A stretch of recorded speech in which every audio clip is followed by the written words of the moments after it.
상견례 날 예비 사돈에게 와인을 끼얹어 버린 남자. 그리고 그 앞에서 죄인처럼 무릎 꿇고 빌어야 했던 한 여자. 어디서 근본도 없는 게 내 딸을 넘봐. 당장 나가. 내 눈앞에서 꺼지라고. 붉은 와인을 뒤집어 쓴 채 벌벌 떨고 있는 이 여자, 바로 저입니다. 그런데요, 저에게 와인을 뿌리고 제 아들을 짓밟은 저 남자. 처음 보는 사돈 어른이 아니었습니다. 30년 전 의료사고의 죄를 저에게 뒤집어 씌우고 저를 감옥으로 보냈던, 제 인생을 송두리째 망가뜨린 바로 그 원수였습니다. 그런데 제 아들이 그 원수의 딸과 결혼을 하겠답니다. 이 기막힌 악연, 도대체 어떻게 해야 할까요? 이야기 시작 전에 구독과 좋아요를 눌러주세요. 더 많은 분들이 이 사연을 함께 들을 수 있습니다. 그리고 지금 어디서 듣고 계신지 댓글로 남겨주시면 그곳까지 따뜻한 인사를 전해드릴게요. 여러분의 이야기도 궁금합니다. 그럼 오늘의 이야기 시작합니다. 대구의 한 낡은 빌라, 반쯤 땅에 묻힌 창문으로 희미한 아침 햇살이 들어오고 있었어요.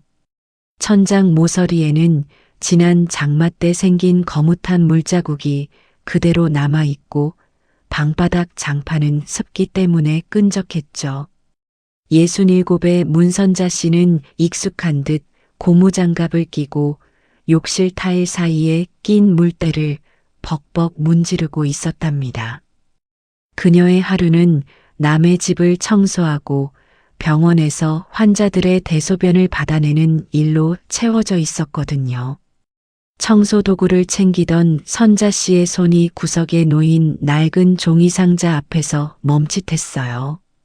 정리하려던 잡동사니 속에서 빨간 고무줄이 달린 플라스틱 장난감 청진기가 툭 하고 떨어졌기 때문입니다.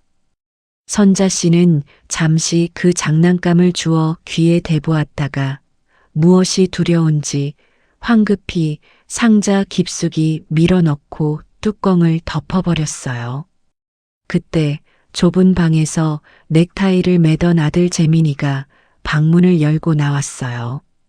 37, 번듯하게 자란 아들이지만 낡은 양복 소매 끝은 조금 해져 있었죠. 재민이는 어머니의 거친 손을 잠시 바라보더니 헛기침을 하며 어렵게 입을 열더군요. 엄마, 이번 주말 상견례요. 꼭 같이 가주이소. 지훈의 집에서 엄마 뵙고 싶어 합니다. 선자 씨는 대답 대신 물 묻은 고무장갑을 등 뒤로 숨겼어요. 식당 설거지와 간병인 일로 굵어진 손마디가 행여나 금지옥엽 자란 며느리 될 사람 집안에 흠이 될까봐 겁이 났던 겁니다. 하지만 아들의 간절한 눈빛을 피할 수는 없었는지 선자 씨는 작게 고개를 끄덕이며 입술을 꾹 다물었답니다. 가난이 죄는 아니라지만 아들 앞길을 막는 족쇄가 될까봐 그녀의 어깨가 무겁게 처져 있었어요. 부산 해운대 앞바다가 훤히 내려다 보이는 특급 호텔 스카이라운지였어요. 엘리베이터 문이 열리자마자 쏟아지는 화려한 샹들리에 불빛에 선자 씨는 저도 모르게 고개를 숙였답니다. 바닥의 대리석이 어찌나 반짝이던지 시장통에서 산 낡은 구두가 유난히 초라해 보였거든요. 선자 씨가 거친 손을 코트 주머니 깊숙이 찔러 넣으려 할 때였어요. 옆에 서 있던 재민이가 그 손을 쑥 빼내더니 자신의 두 손으로 꽉 감싸쥐더군요. 엄마, 긴장하지 마이소. 그냥 밥 한 끼 먹는 깁니다. 아들의 따뜻한 체온에 선자 씨는 겨우 숨을 한 번 크게 내쉬었어요. 안내받은 예약 룸문이 열리자 최고급 양복을 입은 중년 남성과 우아한 옷차림의 여성이 자리에서 일어났어요. 지우의 부모님, 아니 앞으로 사돈이 될 병원 이사장 부부였죠. 그런데 인사를 나누기 위해 고개를 든 순간 방 안의 공기가 순식간에 얼어붙고 말았답니다. 선자 씨의 눈이 지우의 아버지 서강훈 이사장의 얼굴에 닿자마자 그녀의 동공이 지진이라도 난 듯 흔들렸기 때문이에요. 서강훈 이사장 역시 점잖게 웃고 있던 입꼬리가 딱딱하게 굳어버렸죠. 그는 쓰고 있던 안경을 거칠게 고쳤으며 선자 씨를 위아래로 훑어보았어요. 그 시선에는 반가움이 아니라 믿을 수 없다는 듯한 경멸과 당혹감이 서려 있었답니다. 선자 씨는 들고 있던 가방 끈을 하얗게 질릴 정도로 꽉 움켜쥐었어요. 30년이라는 세월이 흘렀지만 선자 씨는 단번에 알아볼 수 있었거든요. 눈앞에 있는 저 남자는 단순한 사돈 어른이 아니었어요. 자신의 인생을 송두리째 바꿔놓았던, 다시는 마주치지 말았어야 할 악연의 고리였던 겁니다. 서강훈 이사장이 덜덜 떨리는 손으로 물잔을 집어들며 낮게 으르렁거리듯 말했어요. 이게 무슨 악장난입니까? 그의 목소리에는 명백한 적의가 담겨 있었고 영문을 모르는 재민이와 지우만이 불안한 눈빛으로 두 어른을 번갈아 쳐다보고 있었답니다. 화려한 호텔루만 보이지 않는 칼날이 허공에서 부딪히고 있었어요. 상견례 자리는 그야말로 살얼음판 같았어요. 최고급 코스 요리가 나왔지만 아무도 숟가락을 쉽게 들지 못했거든요. 이 숨막히는 침묵을 견디지 못한 건 예비 며느리 지우였어요. 그녀는 어색한 분위기를 풀어보려 억지로 웃으며 아버지의 옛날 이야기를 꺼냈답니다. 어머니, 우리 아빠가 원래는 부산에서 제일 따뜻한 외과 의사셨어요. 그런데 30년 전에 그 큰 의료사고 겪으시고 나서 성격이 완전히 변하셨거든요. 그때부터 웃음도 잃으시고 그 말이 떨어지기가 무섭게 쨍그랑 하는 쇠소리가 식탁을 때렸어요. 선자 씨가 들고 있던 쇠젓가락을 접시 위에 떨어뜨린 겁니다. 선자 씨의 손끝이 파르르 떨리고 있었고 얼굴은 백지장처럼 하얗게 질려 있었죠. 그 모습을 지켜보던 서강훈 이사장의 눈빛이 더욱 매섭게 변했어요. 그는 선자 씨의 떨리는 손을 보며 확신했답니다. 30년 전 수술 동의서 앞에서 죄책감에 떨던 그 간호사의 손과 똑같았기 때문이죠. 상견례가 엉망으로 끝난 그날 밤 서 이사장의 아내 이소연 씨는 잠든 남편 몰래 서재로 들어갔어요. 아까 식사 자리에서 남편과 선자 씨 사이에 오갔던 살기 어린 눈빛을 놓치지 않았던 겁니다. 소연 씨는 남편이 절대 열지 못하게 잠가둔 맨 아래 서재 서랍을 열쇠로 열었어요. 그 안에는 낡아서 누렇게 변한 신문 스크랩과 빛바랜 서류 봉투가 들어 있었죠. 소연 씨는 다음 날 새벽 남편의 병원 기록실로 향했어요. 관리자 카드키로 육중한 철문을 열고 먼지 쌓인 30년 전 의료 분쟁 기록 캐비닛을 뒤지기 시작했답니다.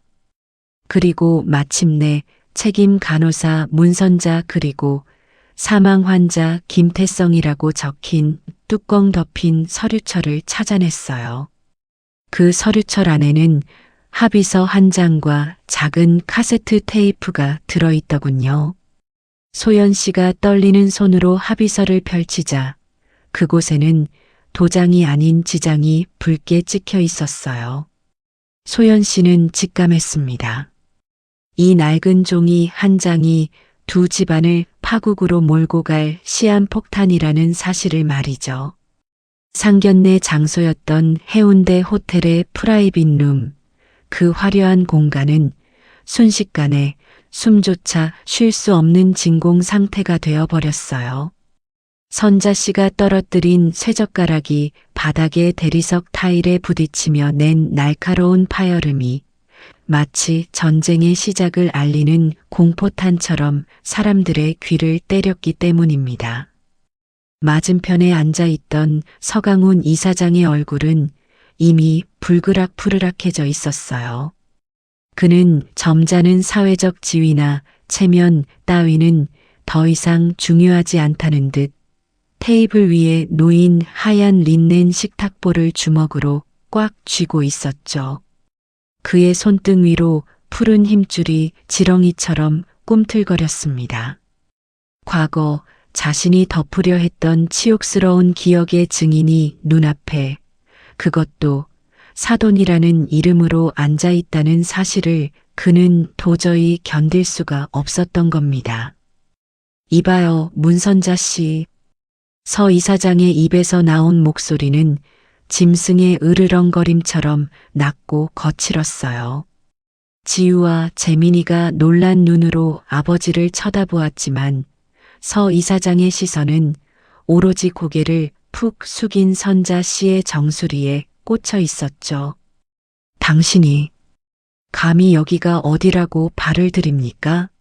내 딸과 내 집안과 엮이겠다고요?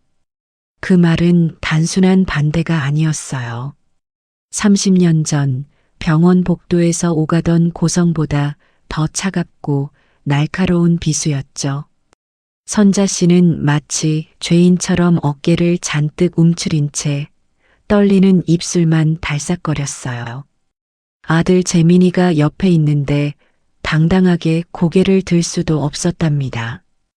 그녀의 침묵은 서 이사장의 분노에 기름을 부은 격이 되고 말았어요. 서 이사장의 손이 테이블 위에 놓인 와인잔으로 향했습니다. 검붉은 레드 와인이 찰랑거리던 그 잔은 순식간에 허공을 가르고 날아왔어요. 촥! 액체가 튀는 소리가 룸 안을 가득 채웠습니다. 선자 씨의 낡은 회색 코트 위로 그리고 희끗희끗한 머리카락 위로 붉은 와인이 핏물처럼 흘러내렸어요. 향긋한 포도주 냄새가 비릿한 피 냄새처럼 느껴지는 순간이었죠. 지우가 아빠 하고 비명을 지르며 자리에서 벌떡 일어났고 재민이의 눈동자가 충격으로 크게 확장되었습니다. 하지만 서 이사장은 멈추지 않았어요. 그는 빈 와인잔을 테이블 위에 쾅 하고 내려놓으며 식당 직원들이 문을 열고 들여다볼 정도로 크게 소리를 질렀습니다. 당장 나가. 내 눈앞에서 사라져. 이 결혼? 내 눈에 흙이 들어가도 안 돼. 어디서 근본도 없는. 재민이는 본능적으로 자리에서 일어나 어머니 앞을 막아섰어요. 그의 주먹이 부들부들 떨리고 있었죠. 평생 고생만 하며 살아온 어머니가 처음 보는 사람에게 이런 모욕을 당하는 걸 지켜볼 자식은 없으니까요. 재민이가 서 이사장을 향해 한 걸음 내디디려 할 때였어요. 축축하게 젖은 선자 씨의 손이 재민이의 양복 소매를 다급하게 잡아 끌었습니다. 그 힘이 얼마나 센지 재민이의 팔이 뒤로 확 젖혀질 정도였어요. 선자 씨는 와인 범벅이 된 얼굴을 들지도 못한 채 바닥만 보고 연신 허리를 숙였답니다. 죄송합니다. 제가 잘못했습니다. 지유 아버지, 노여움 푸이소. 그것은 사돈 간의 사과가 아니었어요. 마치 주인 앞에 선 하인처럼 혹은 판사 앞에 선 죄수처럼 비굴하기 짝이 없는 모습이었죠. 재민이는 어머니의 그런 모습을 보자 가슴 한가운데가 몽둥이로 얻어맞은 듯 턱 막혀왔어요.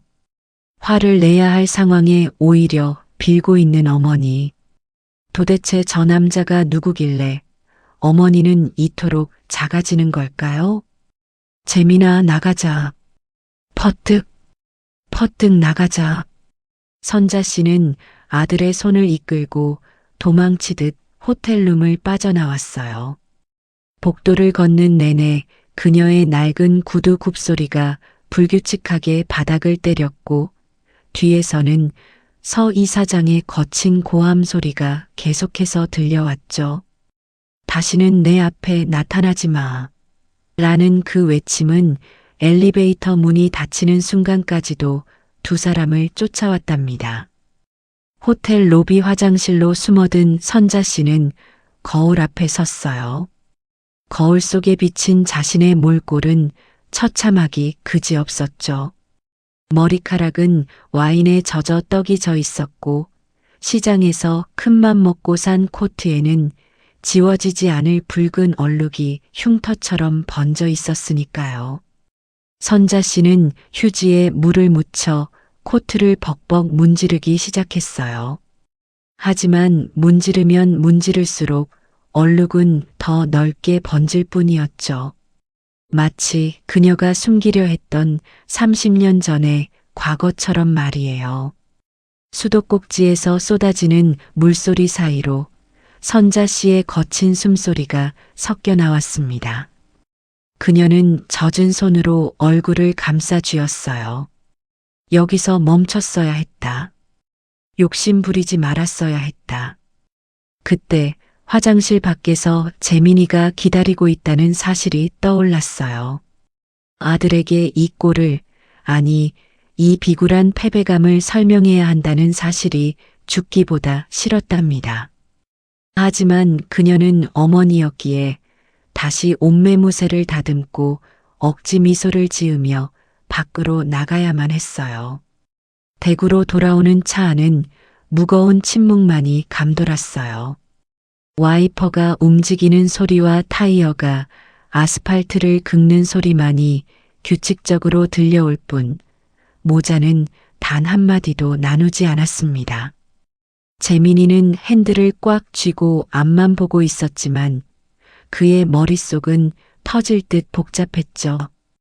도대체 왜 엄마는 아무 말도 못한 거지? 아버지를 아나? 아니면 무슨 빚이라도 졌나? 차가 대구의 낡은 빌라촌 골목에 도착했을 때는 이미 늦은 밤이었어요. 가로등 불빛조차 희미한 그곳은 몇 시간 전 있었던 화려한 호텔과는 너무나도 다른 세상이었죠. 반지하 집 문을 열자마자 훅 끼쳐오는 눅눅한 곰팡이 냄새가 두 사람을 반겼습니다. 선자 씨는 집에 들어오자마자 도망치듯 부엌으로 향했어요.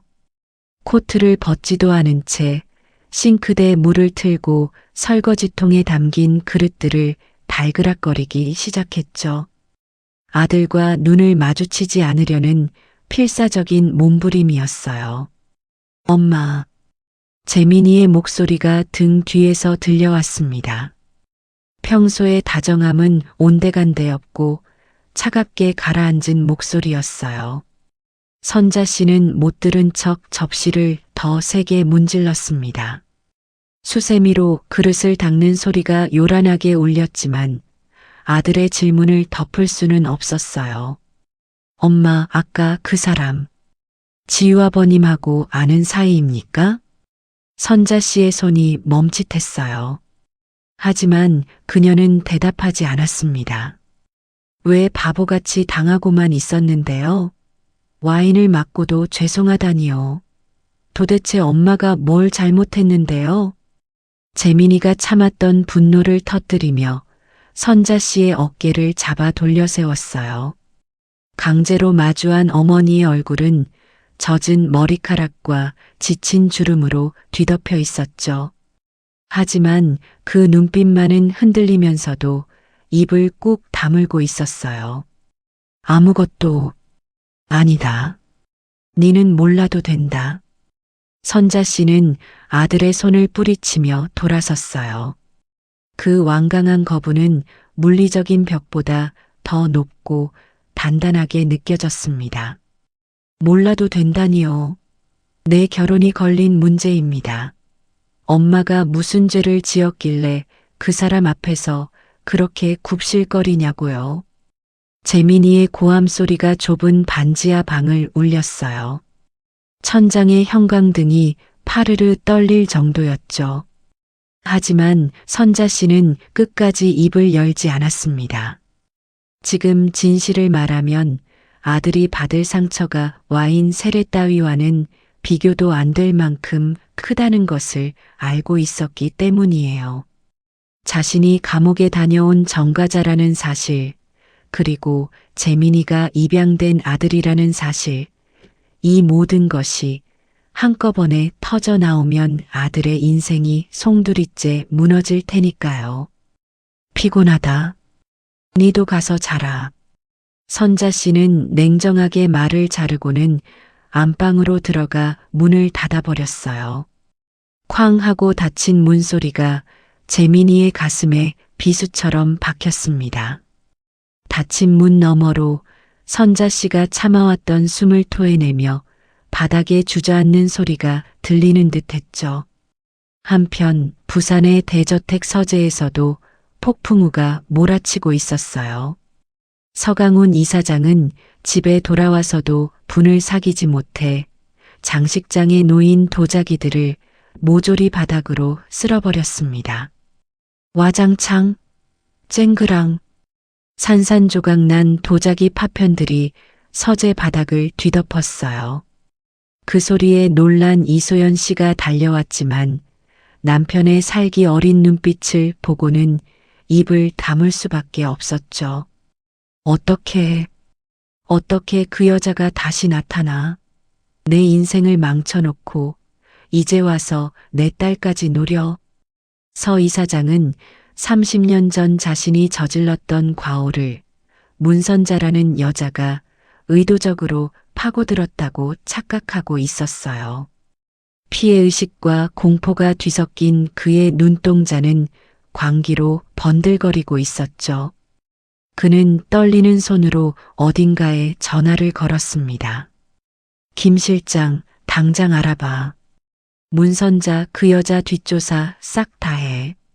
아들이라고 데려온 놈, 진짜 친아들 맞는지, 무슨 꿍꿍이로 우리 지유한테 접근했는지 하나도 빠짐없이 캐내란 말이야. 전화기 너머로 알겠습니다 하는 짧은 대답이 들려왔어요. 서 이사장은 전화를 끊고 의자에 털썩 주저앉았습니다. 그의 시선이 책상 위에 놓인 가족사진, 행복하게 웃고 있는 지유의 얼굴에 머물렀어요. 절대 안 돼. 내 딸만은 절대 그 더러운 시궁창에 보낼 수 없어. 서 이사장의 중얼거림은 딸을 위한 부성애처럼 들렸지만 실상은 자신의 과거가 드러날까 두려워하는 비겁한 자기 방어일 뿐이었죠. 그는 서랍을 열어 또 다른 지시를 내릴 준비를 했습니다. 문선자라는 존재를 자신의 세상에서 완전히 도려내기 위해서라면 그는 무슨 짓이든 할 태세였어요. 그 시각 닫힌 안방 문 뒤에서 선자 씨는 장롱 깊숙한 곳에 숨겨두었던 낡은 앨범을 꺼내고 있었어요. 앨범 속에는 재민이가 처음 집에 오던 날 찍은 사진, 그리고 죽은 남편의 사진이 나란히 꽂혀 있었죠. 선자 씨는 사진 위를 거친 손가락으로 쓸어내리며 소리 없는 오열을 토해냈습니다. 그녀의 어깨가 들썩일 때마다 반지하 방의 눅눅한 공기도 함께 무겁게 가라앉고 있었답니다. 갈등의 씨앗은 이미 뿌려졌고 그 뿌리는 생각보다 깊고 굵게 두 집안을 올가매기 시작했습니다. 대구 반지하 집의 무거운 정적을 깬 것은 지퍼가 거칠게 올라가는 소리였어요. 재민이는 방바닥에 펼쳐놓은 여행 가방에 옷가지들을 닥치는 대로 구겨 넣고 있었죠. 개어 넣을 여유조차 없다는 듯 그의 손놀림은 신경질적이고 급박했습니다. 선자 씨는 방문턱을 넘지도 못한 채 문틀을 생명줄처럼 붙잡고 그 뒷모습을 바라보고만 있었답니다. 아들의 등은 거친 숨을 몰아쉴 때마다 파도처럼 크게 울렁거렸어요. 재민아, 가지 마라. 이 밤에 어딜 간다고 그러노. 선자 씨가 용기를 내어 다가가 아들의 팔을 붙잡았지만 재민이는 그 손을 매몰차게 뿌리쳤어요. 그 힘에 밀려 선자 씨가 뒤로 비틀거렸지만 그녀는 아랑곳하지 않고 다시 아들의 바짓가랑이를 부여잡고 바닥에 무릎을 꿇었습니다. 더 이상 숨길 수 없는 순간이 왔음을 직감했기 때문이죠. 내가 정가자라서 그렇다. 방 안의 공기가 순식간에 진공 상태처럼 멈췄어요. 옷을 챙기던 재민이의 손이 허공에서 딱딱하게 굳어버렸죠. 선자 씨는 바닥에 코를 박은 채 평생 목구멍 깊숙이 삼켜왔던 그 단어를 기어이 토해내고 말았어요. 네 어릴 때 엄마가 감옥에 갔다 왔다. 사람을 죽게 해서. 그래서 지유 아버지가 저러는 기다. 살인자 자식 소리 들을까봐 내가. 재민이는 천천히 몸을 돌려 어머니를 내려다보았어요. 믿을 수 없다는 눈빛, 그리고 동시에 밀려오는 배신감이 그의 눈동자를 시커멓게 물들이고 있었죠. 하지만 선자 씨의 고백은 거기서 멈추지 않았어요. 이왕 터진 상처, 고름까지 다 짜내야 한다는 듯 그녀는 떨리는 입술로 가장 잔인한 진실을 덧붙였답니다. 그리고 니는 내 핏줄 아이다. 내 같은 죄인 밑에서 태어난 게 아니고 내가 보육원에서 데려왔다. 그러니까 니는 죄 없다. 다 내 잘못이다. 재민이의 손에서 들려있던 옷가지가 힘없이 바닥으로 툭 떨어졌어요. 평생을 믿어왔던 어머니라는 세상이, 그리고 나라는 존재의 근원이 와르르 무너져 내리는 소리였죠. 재민이는 비틀거리며 뒷걸음질 쳤어요. 어머니의 눈물 젖은 얼굴이 낯선 타인의 가면처럼 보이기 시작했거든요. 지금 뭐라 했습니까? 내가 주워온 자식이라고요? 감옥? 재민이는 헛웃음을 터뜨리며 방문을 박차고 나갔어요. 선자 씨가 맨발로 뛰어나가 현관문 앞에서 아들의 옷자락을 다시 한번 잡았죠. 재민아, 네 나가도 된다. 내버려도 된다. 근데 엄마한테 화난 거 나중에 딱 한 번만 더 와서 이야기해주면 안 되겠나? 응? 선자 씨의 애원에도 재민이는 차갑게 현관문을 열어젖혔어요. 밖에는 굵은 장대비가 쏟아지고 있었죠. 빗소리가 모자의 대화 사이에 끼어들어 거친 잡음을 만들어냈어요. 재민이는 젖은 눈으로 어머니를, 아니 문선자 씨를 마지막으로 쏘아보며 낮게 의조렸습니다. 그때 가서 내가 당신 아들이면 그때 다시 올게. 쾅! 현관문이 닫히는 소리가 반지하 방을 뒤흔들었어요. 선자 씨는 닫힌 문에 이마를 대고 스르르 미끄러져 주저앉았습니다. 문 밖에서 들리는 아들의 발소리가 빗소리에 묻혀 사라질 때까지 그녀는 짐승처럼 끄끄거리는 소리를 내며 가슴을 주먹으로 내리쳤어요. 자신의 혀를 원망하고 자신의 과거를 저주하면서요. 폭우가 쏟아지는 밤, 재민이는 무작정 차를 몰고 지유를 불러냈어요. 두 사람은 바닷가 근처의 낡은 모텔방에 마주 앉았죠. 창밖에서는 파도 소리와 빗소리가 뒤섞여 창문을 깨부술 듯 때리고 있었고 방 안의 형광등은 수명이 다해 불안하게 깜빡거렸어요. 눅눅한 이불 냄새와 싸구려 방향제 냄새가 섞인 그 좁은 공간이 두 사람에게는 세상의 끝처럼 느껴졌답니다. 지우야, 우리 도망갈까?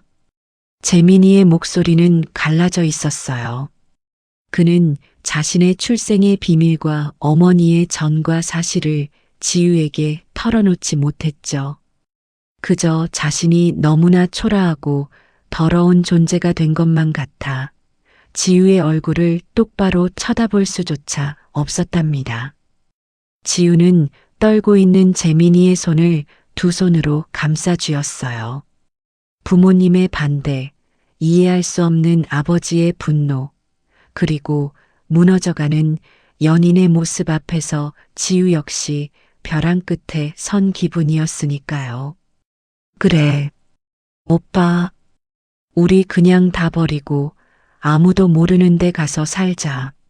나 아빠 딸 안 해도 돼. 지우의 말은 사랑이었지만 동시에 무거운 죄책감이었어요. 두 사람은 서로를 끌어안았지만 그 포옹은 따뜻하기보다 서늘하고 위태로웠죠. 새벽이 되자 빗줄기는 더욱 거세졌어요. 두 사람은 결심을 굳힌 듯 차에 올랐습니다. 어디로 갈지도 정하지 않은 채 그저 이 숨막히는 현실에서 멀어지고 싶다는 생각뿐이었으니까요. 고속도로 위는 한치 앞도 보이지 않을 만큼 빗물과 안개가 자욱했어요.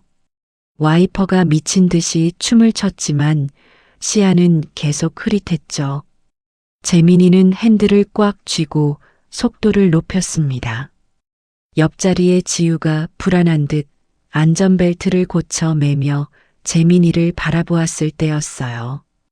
기악! 맞은편 차선에서 미끄러진 트럭의 헤드라이트 불빛이 눈을 멀게 할 듯 쏟아져 들어왔어요. 재민이가 급하게 핸들을 꺾었지만 젖은 노면 위에서 타이어는 비명을 지르며 헛돌았죠. 쾅! 쾅광! 거대한 굉음과 함께 세상이 뒤집혔어요. 유리가 산산조각 나며 빗물과 섞여 쏟아졌고 에어백이 터지는 화약 냄새가 차 안을 가득 채웠습니다. 찌그러진 차체 안에서 희미해져가는 의식 속 재민이는 피 묻은 손을 뻗어 옆자리를 더듬었어요.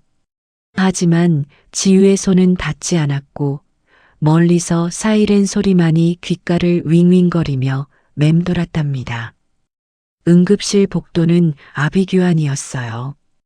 피 묻은 환자들과 뛰어다니는 의료진들 사이로 찢어질 듯한 고함 소리가 터져 나왔습니다.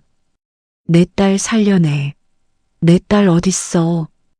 연락을 받고 달려온 서강훈 이사장이었어요.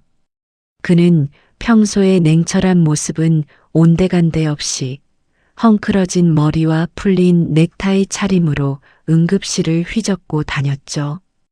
그러다 구석 침대에 누워 응급처치를 받고 있는 재민이를 발견했습니다.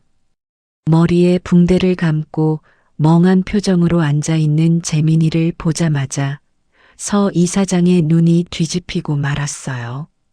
서 이사장은 다짜고짜 재민이에게 달려들어 멱살을 잡고 침대에서 끌어내렸습니다. 이게 자식아, 네가 감히 내 딸을 꼬여내서 죽이려 들어? 너 같은 근본 없는 놈이 내 집안을 아주 박살을 내는구나. 퍽!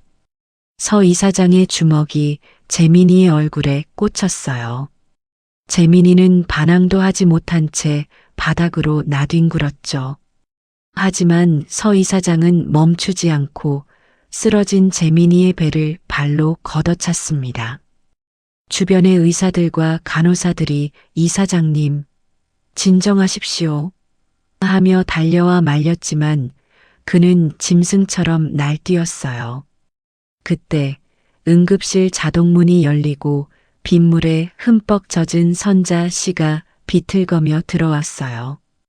그녀의 눈에 들어온 건 바닥에 쓰러져 웅크린 아들과 그 위에서 살기를 뿜어내는 서강훈 이사장의 모습이었죠. 안 됩니다. 선생님, 우리 재민이 때리지 마이소. 선자 씨는 신발도 벗겨진 채 달려와 서 이사장의 다리를 붙잡고 매달렸어요. 그녀는 아들을 감싸 안으며 쏟아지는 발길질을 온몸으로 받아냈습니다. 이거나 너나 네 아들이나 똑같은 것들이야. 내 인생 망치러 온 악마 새끼들이라고. 서 이사장은 선자 씨를 거칠게 밀쳐냈어요. 바닥에 내동댕이 쳐진 선자 씨는 입술이 터져 피가 흐르고 있었지만 다시 기어와서 서 이사장의 바짓단을 잡고 빌었습니다. 제가 잘못했습니다. 다 제 죄입니다. 우리 아들은 아무것도 모릅니다. 제발 살려주이소. 그 순간 수술실 문이 열리고 집도이가 다급하게 뛰어나왔어요. 이사장님, 따님 출혈이 심합니다. 지금 당장 수술 들어가지 않으면 위험합니다. 보호자 서명이 필요합니다. 서강훈 이사장의 동작이 뚝 멈췄어요. 위험하다는 말에 그의 얼굴에서 핏기가 싹 가셨죠. 그는 거친 숨을 몰아쉬며 집도이가 내민 수술 동의서를 받아들었습니다. 그런데 펜을 쥔 서 이사장의 손이 사시나무 떨듯 심하게 떨리기 시작했어요. 펜 끝이 종이 위에서 춤을 추며 글씨를 쓰지 못했죠. 그 떨림은 단순히 딸에 대한 걱정 때문만이 아니었어요. 그의 눈앞에 30년 전의 환영이 겹쳐 보였기 때문입니다. 플래시백 30년 전, 똑같은 병원 냄새, 책상 위에 놓인 진료 기록 조작 합의서, 젊은 날의 서강훈 당시 정강호의 떨리는 손으로 그 서류에 서명을 하고 있었어요. 옆에서 어머니가 이게 다 널 위해서다라고 속삭이고 있었죠. 그 서명 하나로 그는 의사로서의 양심을 팔고 친구 김태성을 죽음으로 몰고 갔으며 문선자라는 간호사를 감옥으로 보냈던 겁니다. 현재의 서 이사장은 현기증을 느끼며 비틀거렸어요. 눈앞의 수술 동의서가 마치 30년 전에 그 합의서처럼 보였죠. 자신의 죄가 돌고 돌아 결국 딸의 목숨을 위협하는 칼날이 되어 돌아온 것 같았습니다. 이사장님, 서둘러 주셔야 합니다. 의사의 재촉에 서강훈은 비명을 지르듯 괴로운 신음을 흘리며 겨우 서명을 마쳤어요. 펜을 바닥에 떨어뜨린 그는 힘이 풀린 다리로 수술실 앞 의자에 주저앉았습니다. 그 건너편 바닥에는 선자 씨가 피투성이가 된 재민이를 품에 안고 소리 없이 울고 있었어요. 응급실의 차가운 백색 조명 아래 가해자와 피해자가 뒤섞인 두 가족의 모습은 처참하기 그지없었습니다. 밖에서는 여전히 천둥 소리가 건물을 때리고 있었고 수술실의 붉은 등만이 째깍거리는 시계 소리와 함께 타오르고 있었죠. 위기는 이제 단순한 반대를 넘어 생과 사를 오가는 비극으로 치닫고 있었답니다. 그때 재민이가 정신을 차린 듯 선자 씨의 옷자락을 약하게 잡아당겼어요. 퉁퉁 부은 눈으로 어머니를 올려다보며 그는 갈라진 목소리로 물었습니다. 엄마, 진짜야? 내가 엄마 아들 아니라는 거 진짜냐고. 선자 씨는 아들의 피 묻은 얼굴을 닦아주며 가슴이 찢어지는 듯한 표정으로 고개를 끄덕였어요. 거짓말로라도 아들이라고 해주고 싶었지만 이제는 돌이킬 수 없다는 걸 알았으니까요.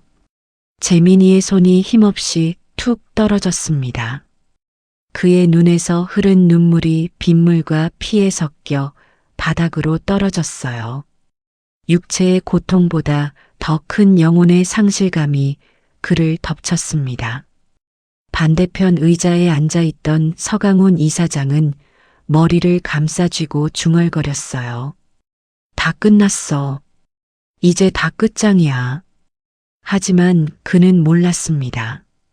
이 비극적인 밤이 끝이 아니라 30년간 묻혀있던 진짜 진실이 드러나는 시작일 뿐이라는 것을요. 어둠 속에서 누군가가 이 모든 광경을 지켜보고 있었거든요. 바로 서 이사장의 아내 이소연 씨가 젖은 우산을 든 채 응급실 입구에 서 있었던 겁니다. 그녀의 가방 속에는 병원 기록실에서 찾아낸 낡은 녹음 테이프가 들어 있었죠. 그녀의 눈빛은 더 이상 방관자의 것이 아니었습니다. 결단이 선 자의 차분하고도 서늘한 눈빛이었죠. 폭우가 지나간 병원 옥상 회의실은 마치 거대한 냉동 창고처럼 서늘한 기운이 감돌고 있었어요. 빗물 자국이 선명한 통유리창 너머로 회색빛 도시가 내려다 보였지만 방 안에 모인 세 사람 중 그 누구도 바깥 풍경에는 눈길조차 주지 않았답니다.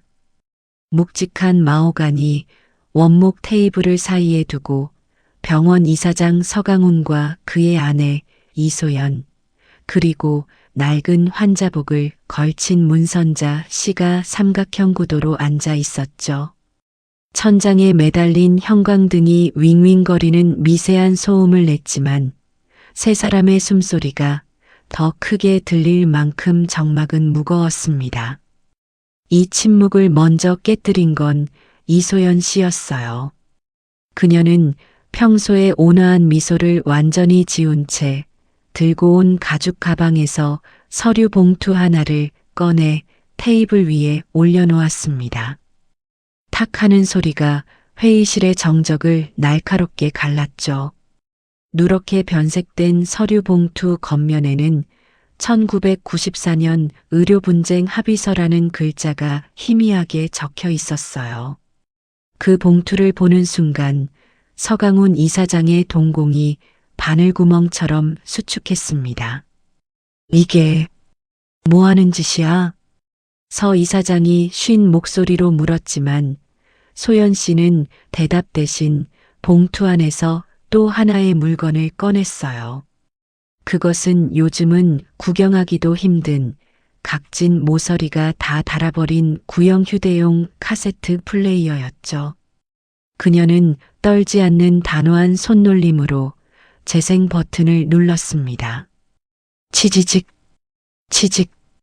테이프가 돌아가는 기계음이 잠시 흐르더니 곧이어 죽은 시어머니, 즉 서강훈의 어머니 목소리가 흘러나왔어요.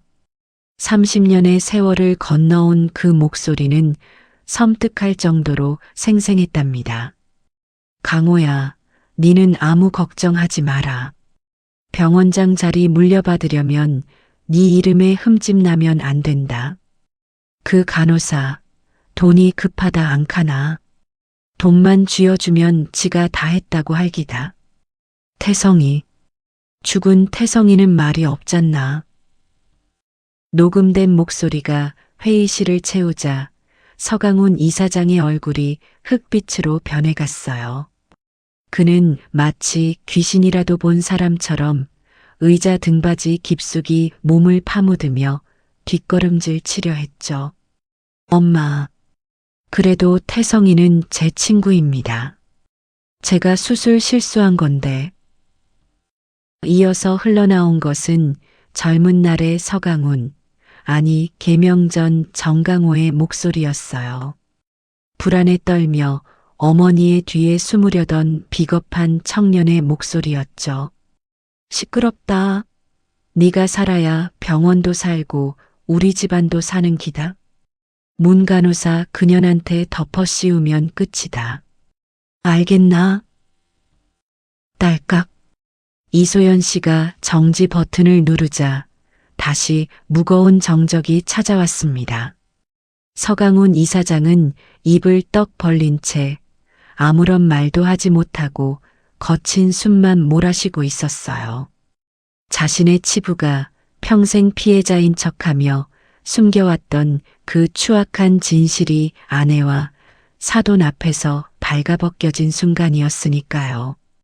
이소연 씨는 차가운 눈빛으로 남편을 응시하며 입을 열었어요. 당신은 평생 당신이 피해자라고 믿고 살았죠. 친구는 사고로 죽었고 간호사는 돈 뜯어내고 도망갔다고. 그래서 세상 모든 가난한 사람을 경멸했죠. 그런데요. 이 녹음 테이프, 아버님 서재 금고에 있던 거예요. 당신 알고 있었잖아요. 당신이 죽인 거라는 걸. 서강훈 이사장의 손이 사시나무 떨듯 격렬하게 떨리기 시작했어요. 그는 테이블을 짚고 겨우 몸을 지탱하며 소리쳤습니다. 그만해. 닥쳐. 내가 원해서 그런 게 아니야. 어머니가 시키는 대로 했을 뿐이라고. 그 비겁한 변명이 떨어지기가 무섭게 맞은편에 앉아있던 선자 씨가 자리에서 천천히 일어났어요. 그녀의 입가에는 아까 응급실에서 터진 핏자국이 딱지처럼 굳어 있었지만 눈빛만은 그 어느 때보다 맑고 깊게 빛나고 있었답니다.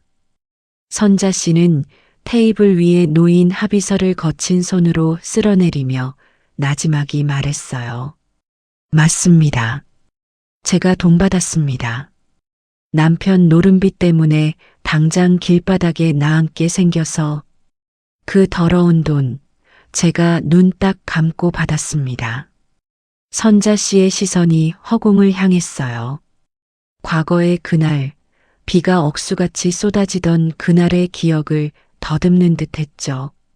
감옥에 들어가 있는 동안 남편은 도망가고 집은 풍비박산이 났습니다. 사람들은 저보고 살인자라고 손가락질했지요. 1년 6개월 살고 나왔더니 갈 데가 없더군요. 서 이사장은 고개를 숙인 채 귀를 막고 싶어 했지만 선자 씨의 목소리는 고막을 뚫고 들어와 가슴에 박혔어요. 근데 이사장님, 그거 아십니까? 죽은 김태성 선생님한테 핏덩이 아들이 하나 있었다는 거. 서 이사장의 고개가 번쩍 들렸어요. 김태성의 아들이라는 말에 그의 눈동자가 심하게 흔들렸죠. 태성 선생님 사모님도 충격으로 일찍 돌아가시고 그 어린 게 오갈 데 없이 보육원에 맡겨졌다는 소식을 들었습니다. 제가 죄인인데, 제가 그분 남편을 죽인 공범인데 그 아들까지 고아로 만들 수는 없지 않습니까? 선자 씨의 눈에서 굵은 눈물이 주르륵 흘러내려 볼에 상처를 적셨습니다. 그녀는 가슴을 주먹으로 쿵쿵 치며 말을 이었어요. 그래서 제가 데려왔습니다. 정가자 주제에 입양이 안 돼서 김태성 선생님 여동생분 찾아가서 무릎 꿇고 빌어서 정식으로 제 호적에 올렸습니다. 그 아이가 바로 재민입니다. 콰르릉. 마치 하늘이 놀란 듯 밖에서 마른 천둥 소리가 울려 퍼졌어요. 서강훈 이사장은 의자에서 미끄러지듯 바닥으로 주저앉고 말았답니다. 다리에 힘이 풀려 도저히 서 있을 수가 없었던 것이죠. 재민이가 태성이 아들이라고? 서 이사장의 입술이 파랗게 질려 덜덜 떨렸어요. 그의 머릿속에서 아까 응급실의 장면이 파노라마처럼 스쳐 지나갔습니다. 자신이 멱살을 잡고 주먹으로 얼굴을 때리고 발로 걷어찼던 그 청년. 근본 없는 놈이라고 욕하며 짓밟았던 그 아이가 바로 자신이 의료사고로 죽게 만든 30년 지기 친구 김태성의 하나뿐인 핏줄이었던 겁니다. 말도 안 돼. 거짓말이야. 그럴 리가 없어. 서 이사장은 바닥을 기어가듯 테이블을 붙잡고 부인하려 했지만 선자 씨는 품 안에서 낡고 꼬깃꼬깃한 사진 한 장을 꺼내 그 앞에 내려놓았어요. 흑백 사진 속에는 젊은 김태성 의사와 갓난아이였던 재민이가 환하게 웃고 있었죠. 재민이의 웃는 모습은 죽은 친구 태성의 모습과 소름 끼칠 정도로 닮아 있었어요. 서 이사장은 그 사진을 보는 순간 심장을 누가 쥐어짜는 듯한 통증을 느끼며 가슴을 부여잡았습니다. 으흐흑, 윽. 서 이사장의 입에서 짐승의 울음소리 같은 신음이 터져 나왔어요. 그것은 단순한 슬픔이 아니었어요. 자신의 인생을 지탱해온 피해자 코스프레라는 껍데기가 산산조각 나는 소리였죠.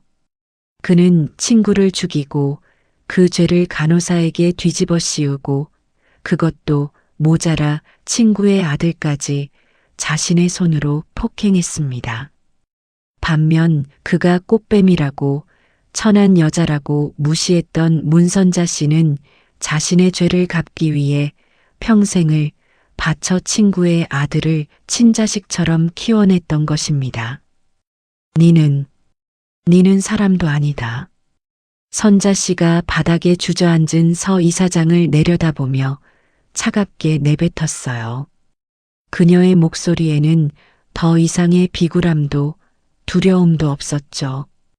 오직 어미로서의 당당함과 인간으로서의 준엄한 꾸짖음만이 남아 있었답니다. 내가 죄 지은 건 맞다. 그래서 평생 이 악물고 그 아이 키웠다. 내 핏줄은 아니지만 내 전 물리고 내 손으로 똥오줌 받아내며 키웠다. 근데 니는 뭐 했노? 떵떵거리고 살면서 그 아이한테 해준 게 뭐가 있노? 와인을 끼얹고 주먹질을 해? 네가 그러고도 사람이가. 선자 씨의 호통이 회의실 벽을 때리고 울렸어요. 서 이사장은 바닥에 머리를 박고 오열하기 시작했습니다. 잘못했다. 내가 잘못했다. 라는 말이 입안에서 맴돌았지만 차마 밖으로 나오지는 못했죠. 너무나 큰 죄책감이 그의 목구멍을 막아버린 겁니다. 옆에서 지켜보던 이소연 씨가 조용히 다가와 엎드린 남편의 어깨에 손을 올렸어요. 위로가 아닌 이제 그만 현실을 직시하라는 무언의 압박이었죠. 여보, 이제 다 내려놓으세요. 병원 이사장직도 당신의 그 알량한 자존심도요. 우리가 지은 죄 이제라도 갚아야죠. 서 이사장은 고개를 들지 못하고 바닥을 주먹으로 내리쳤어요. 눈물과 콧물이 범벅이 된 그의 얼굴은 처참하게 일그러져 있었죠. 30년 전 그가 외면했던 진실이 부메랑이 되어 돌아와 그의 뒤통수를 가장 강력하게 가격한 순간이었습니다. 그때 굳게 닫혀있던 회의실 문이 삐거덕 열렸어요. 붕대를 감은 재민이가 링거 폴대를 짚고 위태롭게 서 있었죠. 그는 비틀거리는 걸음으로 회의실 안으로 들어왔습니다. 그리고 바닥에 엎드려 울고 있는 서강훈 이사장과 그 앞에서 당당하게 서 있는 어머니 문선자 씨를 번갈아 쳐다보았어요. 재민이의 눈은 텅 비어 있었지만 동시에 모든 것을 이해한 듯한 깊은 슬픔이 서려 있었죠. 그는 자신이 누구의 아들인지 그리고 어머니가 왜 그토록 자신을 지키려 했는지 문 밖에서 다 듣고 있었던 겁니다. 어머니, 재민이가 갈라진 목소리로 불렀어요. 선자 씨가 화들짝 놀라 뒤를 돌아보았죠. 재민이는 천천히 걸어와 선자 씨 앞에 무릎을 꿇고 앉았습니다. 그리고 거칠고 투박한 선자 씨의 두 손을 자신의 얼굴에 갖다 대었어요. 낳아주진 않았어도 당신이 내 어머니 맞습니다. 나 살리려고 그 모진 세월 다 견디신 거 이제 다 알아요. 선자 씨는 참았던 울음을 터뜨리며 아들을 끌어안았어요. 미안하다. 미안하다. 그녀는 아들의 등 뒤로 끊임없이 사과했지만 재민이는 고개를 저으며 어머니의 젖은 등을 토닥였습니다. 그 모습을 지켜보던 서강훈 이사장은 비틀거리며 자리에서 일어났어요. 그는 차마 두 사람에게 다가가지 못하고 벽에 기대어 흐느꼈습니다. 자신이 망가뜨린 두 사람의 인생이 오히려 서로를 보듬으며 가장 아름다운 모자의 모습으로 피어나는 것을 보며 그는 뼈저린 참회를 느꼈습니다. 창밖에 구름이 걷히고 젖은 도시 위로 붉은 노을이 지기 시작했어요. 회의실 안에는 오열 소리만이 가득했지만 그것은 절망의 소리가 아니라 묵은 상처가 터지며 치유가 시작되는 소리였답니다. 가장 결정적인 증거는 녹음 테이프도 서류도 아니었어요.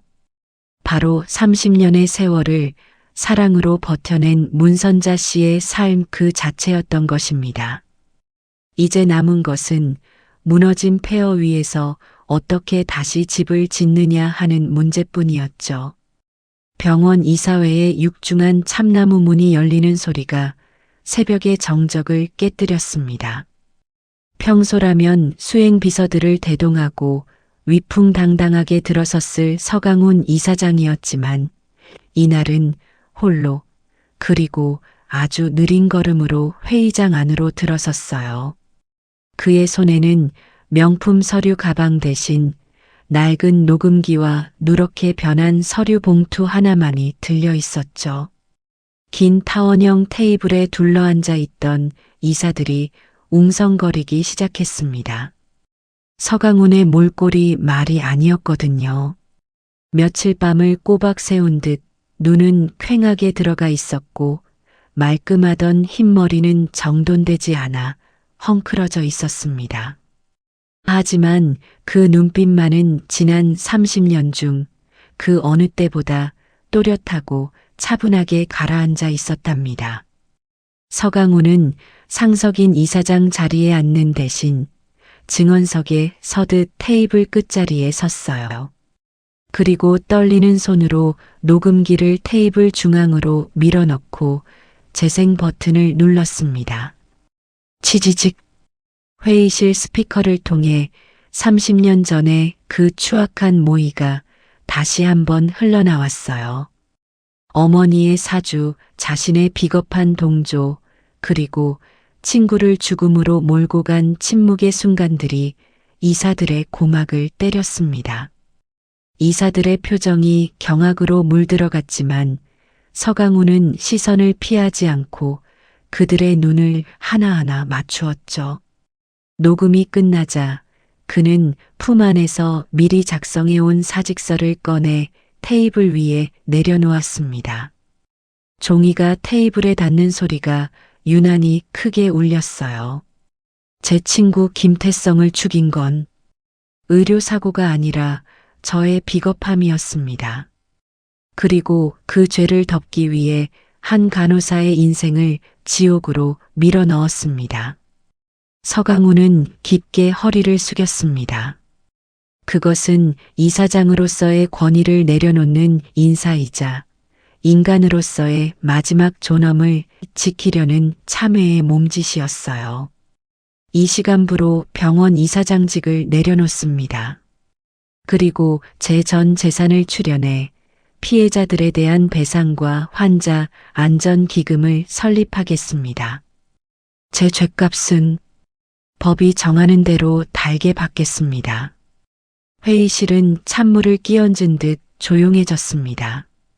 누군가 헛기침을 했고 누군가는 혀를 찼지만 서강훈은 뒤도 돌아보지 않고 회의실을 빠져나왔어요.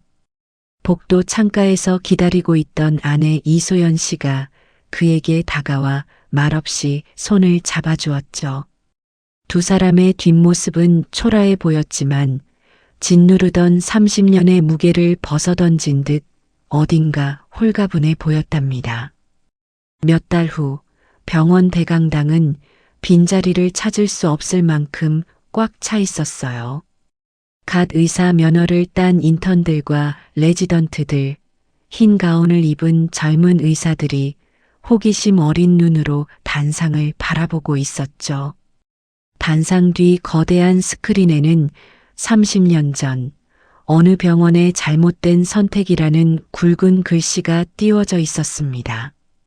단상 위로 마이크 앞에 선 사람은 백발의 서강훈이었어요.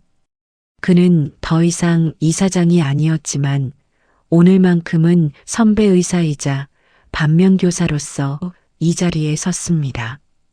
마이크의 잡음이 윙소리를 내자 장내가 조용해졌어요. 여러분은 저처럼 살지 마십시오. 서강훈의 첫마디는 묵직한 돌직구였어요. 그는 준비해온 원고를 읽는 대신 자신의 치부를 있는 그대로 드러내기 시작했습니다.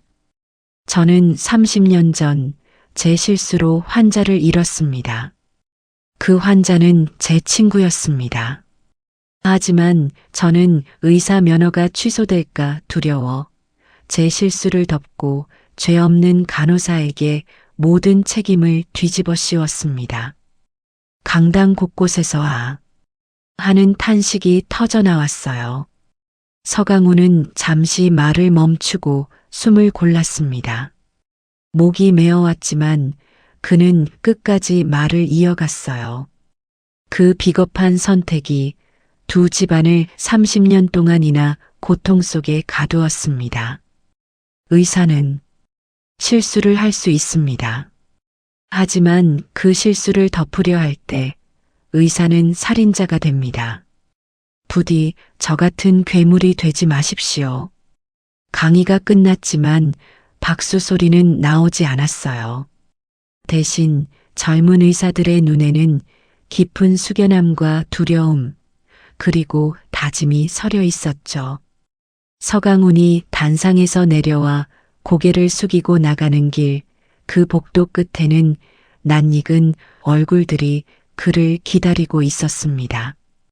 병원 1층 로비, 가장 잘 보이는 중앙 기둥 앞에 사람들이 모여 있었어요. 그곳에는 붉은 벨벳 천으로 가려진 현판이 하나 서 있었죠. 휠체어에 앉은 재민이와 그 곁을 지키는 지우, 그리고 말끔한 정장 차림의 문선자 씨가 서 있었습니다.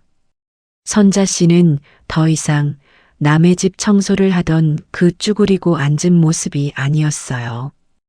허리를 곧게 펴고 당당한 눈빛으로 앞을 응시하고 있었죠. 이소연 전 원장과 서강훈 전 이사장이 그들 곁으로 다가왔습니다. 네 사람은, 아니 지우까지 5사람은 서로에게 가볍게 목례를 건넸어요. 어색함이 감돌았지만 그 밑바닥에는 서로를 용서하고 이해하려는 따뜻한 기류가 흐르고 있었답니다. 어머니, 직접 하시지요. 재민이가 선자 씨의 손을 잡아 현판줄을 쥐어주었어요. 선자 씨의 손이 가볍게 떨렸습니다. 옆에서 서강훈도 조용히 줄의 끝을 잡았어요. 문 선생님, 아니 사돈어른, 부탁드립니다.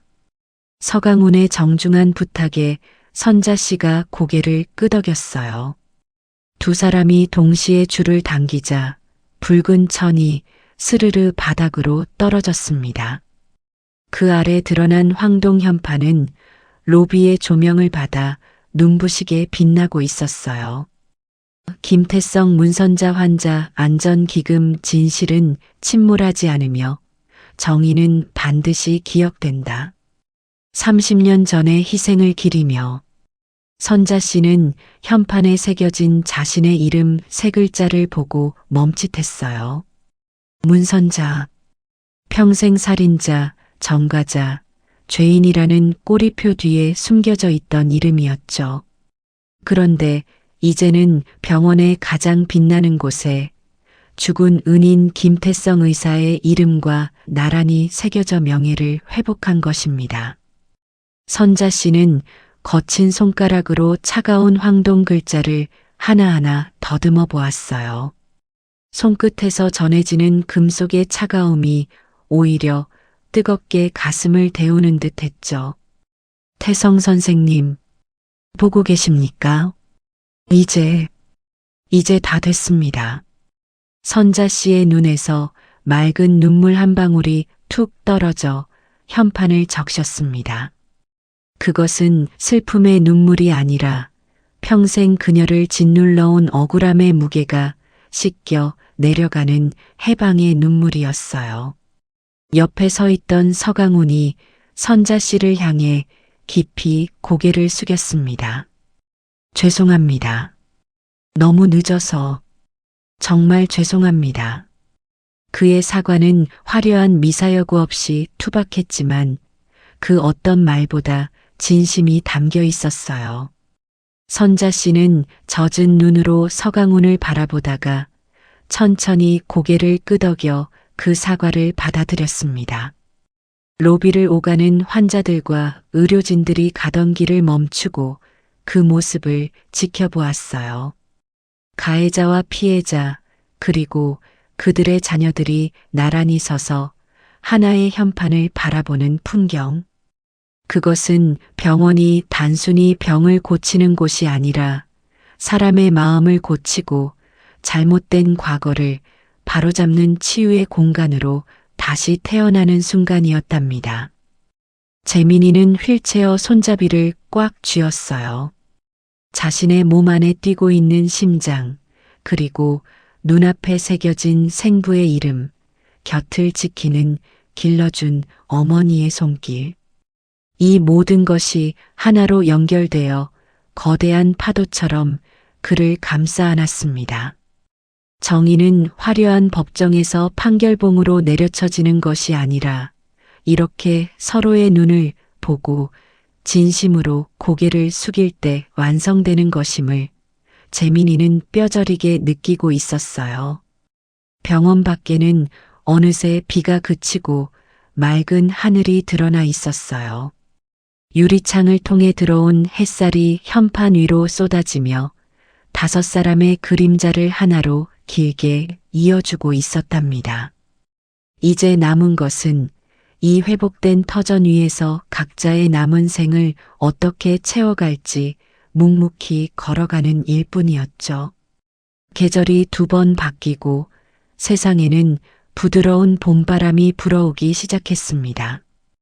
도심 외곽 푸른 산자락에 안겨있는 납골당 하늘공원에는 따스한 오후의 햇살이 비스듬히 쏟아져 들어오고 있었어요.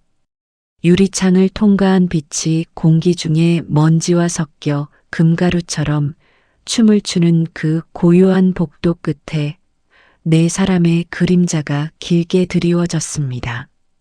휠체어에서 일어나 지팡이를 짚고 선 재민이와 그를 부축하는 지우, 그리고 검은 정장을 차려입은 서강훈과 문선자 씨였어요. 4사람이 멈춰선 곳은 김태성이라는 이름석 자가 새겨진 작은 유리암 앞이었습니다. 유리암 안에는 빛바랜 의사 가운을 입고 환하게 웃고 있는 젊은 날의 김태성 사진과 그가 생전에 쓰던 낡은 만년필 하나가 놓여 있었죠. 그 사진 속의 남자는 재민이와 놀라울 정도로 닮아 있었어요. 웃을 때 눈가에 잡히는 주름이며 선한 인매까지 말이죠.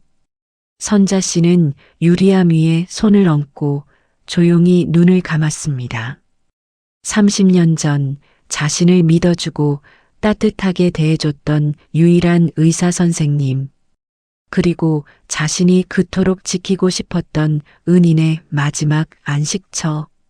선자 씨의 손끝에서 전해지는 유리의 차가움이 오히려 가슴속 응어리를 녹이는 뜨거운 온기로 변해 퍼져나갔습니다.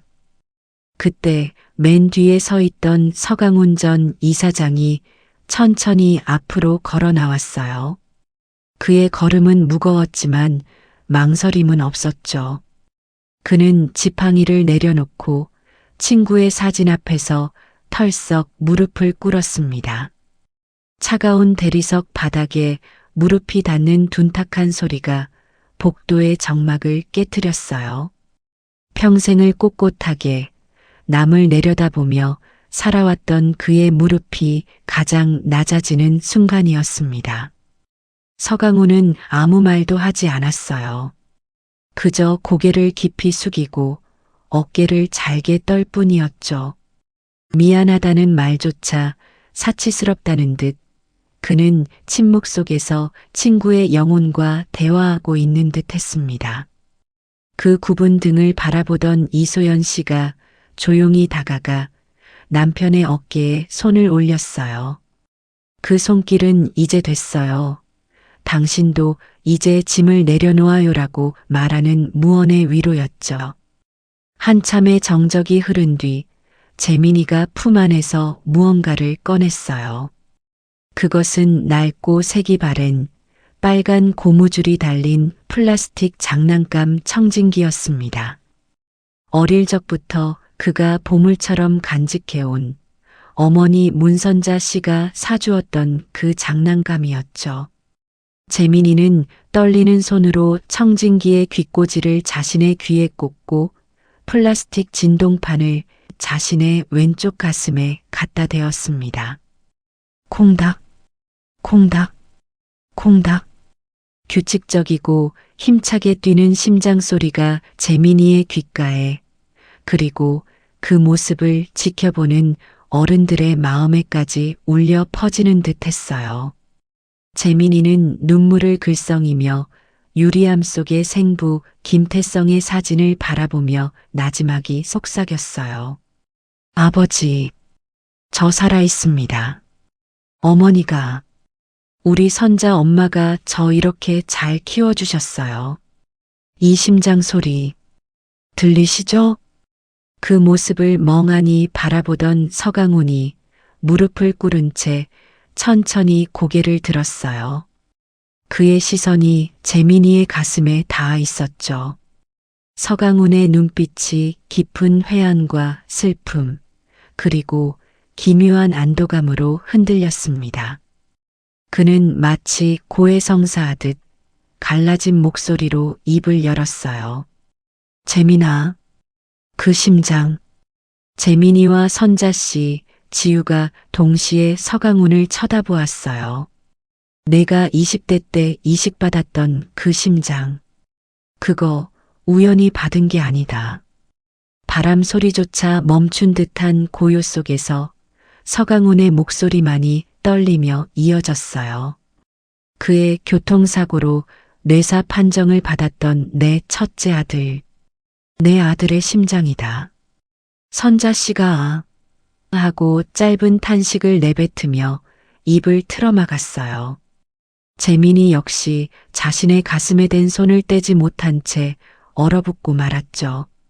서강훈은 흐르는 눈물을 닦지도 않고 말을 이었습니다. 내 아들을 보내면서 나는 기증자가 누구에게 가는지 알려고 해서는 안 됐지만 몰래 확인했다. 그게 태성이 아들, 너라는 걸 알고 나는 하늘이 나를 벌주면서도 동시에 기회를 준 거라고 생각했다. 내 친구의 아들을 내 아들의 심장이 살리게 해달라고. 그렇게라도 속죄하고 싶었다. 충격적인 진실 앞에서 네 사람은 아무런 말도 할 수 없었어요.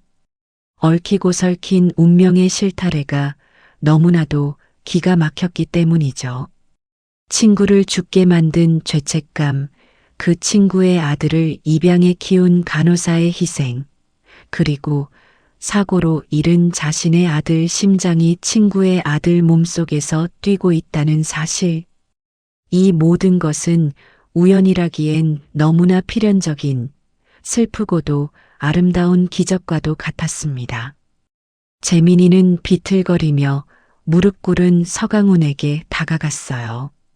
그리고 자신의 가슴에 대고 있던 장난감 청진기를 벗어 서강훈의 귀에 조심스럽게 꽂아주었습니다.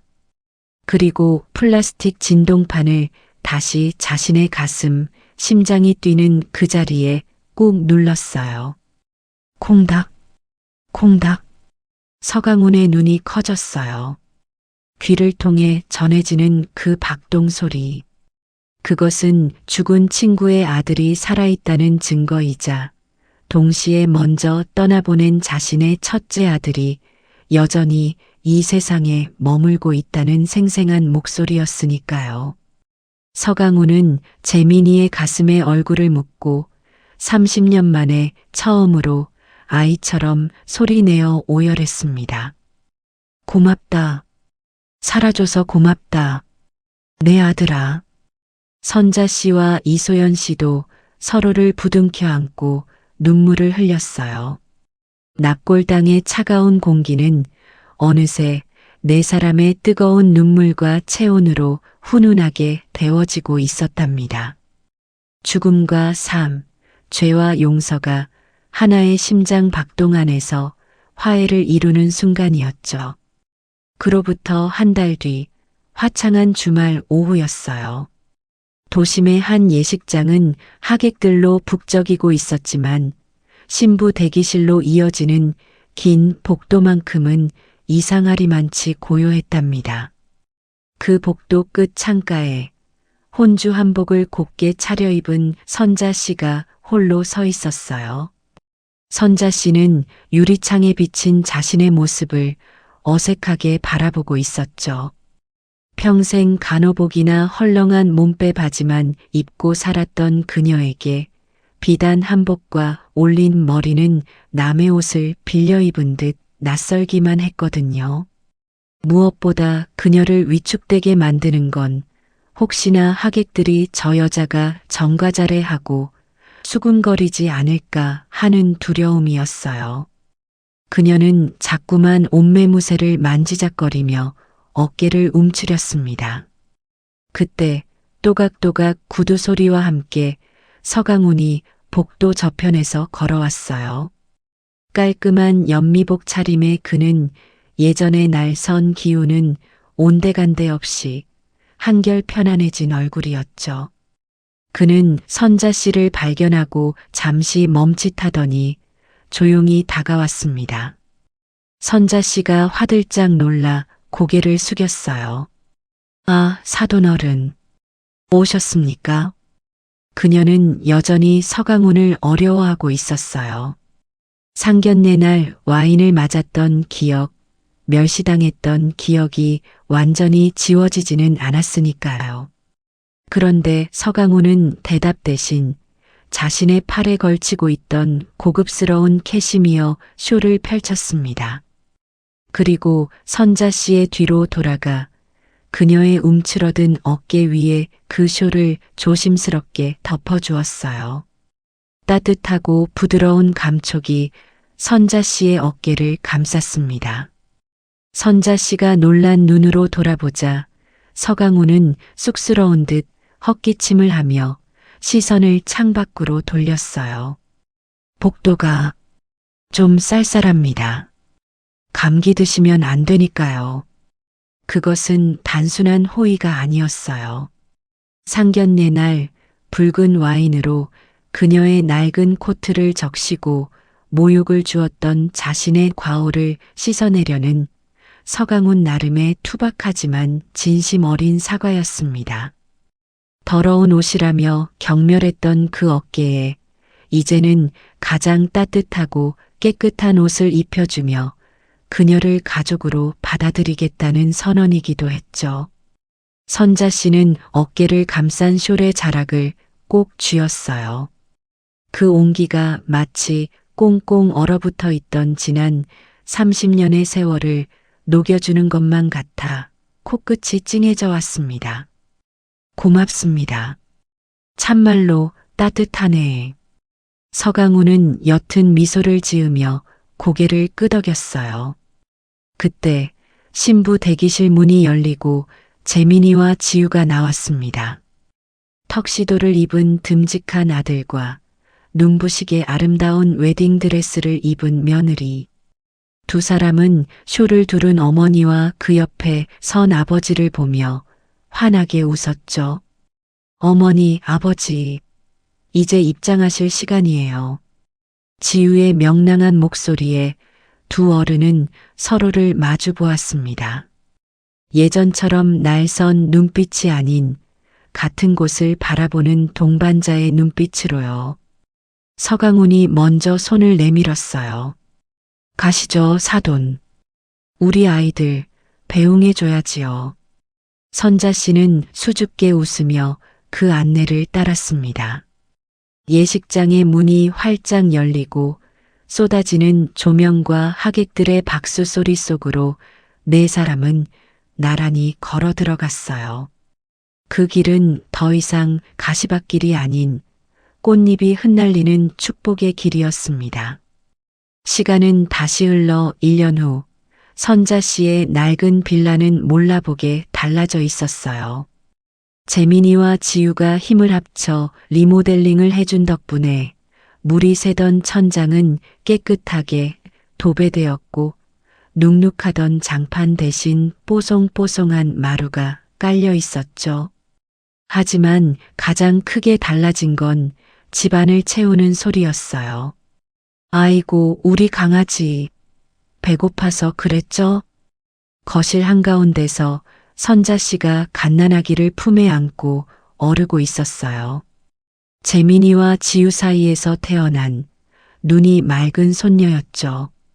주방에서는 지우가 과일을 깎고 있었고 퇴근한 재민이는 소파에 앉아 흐뭇하게 그 모습을 지켜보고 있었습니다. 그리고 그 옆에는 머리가 희끗한 서강훈과 이소연 부부가 앉아 있었어요. 주말마다 대구로 내려와 손녀 재롱을 보는 게 이들의 유일한 낙이 되었거든요. 자, 할미가 진찰해 줄게. 어디가 아픈가? 선자 씨는 장난감 바구니에서 그 낡은 빨간 고무줄 청진기를 꺼냈어요. 이제는 색이 다 바래고 플라스틱 귓꽂이도 하나가 금이 같지만 선자 씨에게는 세상 무엇보다 소중한 보물이었죠. 그녀가 청진기를 아기의 조그만 가슴에 갖다 대자 아기가 깨르르 하며 방긋 웃음을 터뜨렸어요. 어디 보자.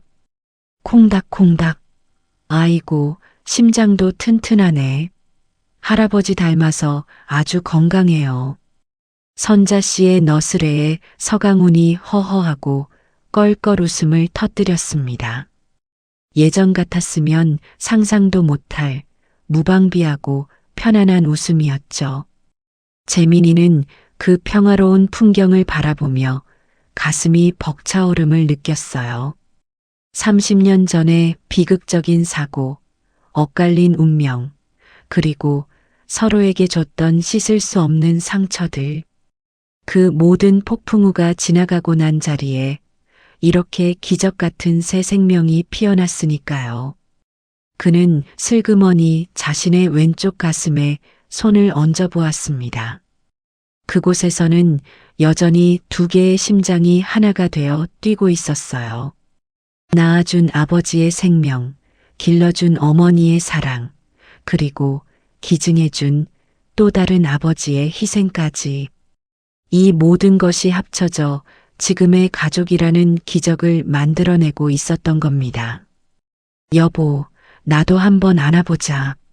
서강훈이 팔을 뻗자 선자 씨가 조심스럽게 아기를 건네주었어요. 두 사돈의 손이 아기를 사이에 두고 자연스럽게 스쳤습니다. 그 찰나의 순간 두 사람 사이에는 100마디 말보다 더 깊은 이해와 연민, 그리고 감사가 오갔어요. 창밖에는 늦봄의 햇살이 눈부시게 쏟아지고 있었고 열린 창틈으로 아이들의 웃음소리와 함께 밥 짓는 냄새가 솔솔 풍겨 들어왔습니다. 특별할 것 없는 하지만 그토록 간절히 바랐던 평범하고 따뜻한 일상이 그곳에 있었죠. 장난감 청진기는 이제 더 이상 아픈 과거를 진찰하는 도구가 아니었어요. 서로의 사랑을 확인하고 미래의 꿈을 들어보는 행복의 도구가 되어 아기의 고사리 같은 손에 꼭 쥐어져 있었답니다. 그렇게 그들의 이야기는 끝나지 않고 콩닥거리는 심장 소리처럼 영원히 그리고 힘차게 이어지고 있었습니다. 오늘 사연이 마음에 와닿으셨다면 주변 분들에게 공유해 주세요. 구독과 좋아요로 응원해 주시고 요즘 간절히 바라는 소원이 있다면 댓글로 남겨주세요. 그 소원이 이루어지시길 함께 바랄게요.